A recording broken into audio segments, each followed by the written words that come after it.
Hey guys, today I'm going to tell you how to fix Apple Pay services are currently unavailable on iPhone or iPad.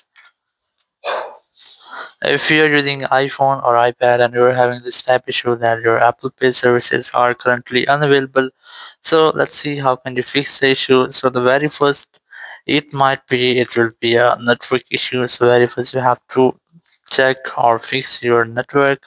So you have to make sure that you have a strongest network connection. It might be a Wi-Fi or cellular, or you can try to enable or disable your airplane mode up to 4 or 5 times. It will make a quick refresh with your network settings. And after doing that, you have to go back from here, then go for settings app, go for general, go for VPN and device management. And you have to make sure that your VPN is not connected because your VPN may affect your location based services.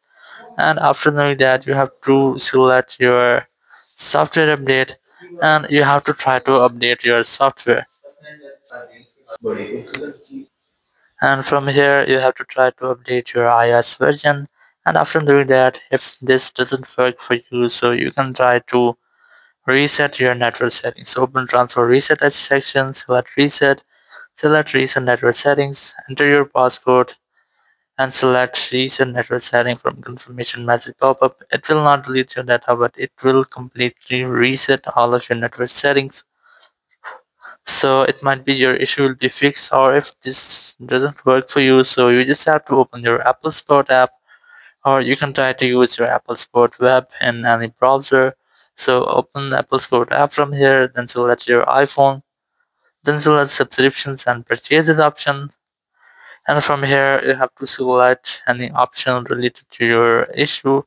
In my case, I'm going to select unable to purchase, and then you just have to select the option of get more help, then select call us.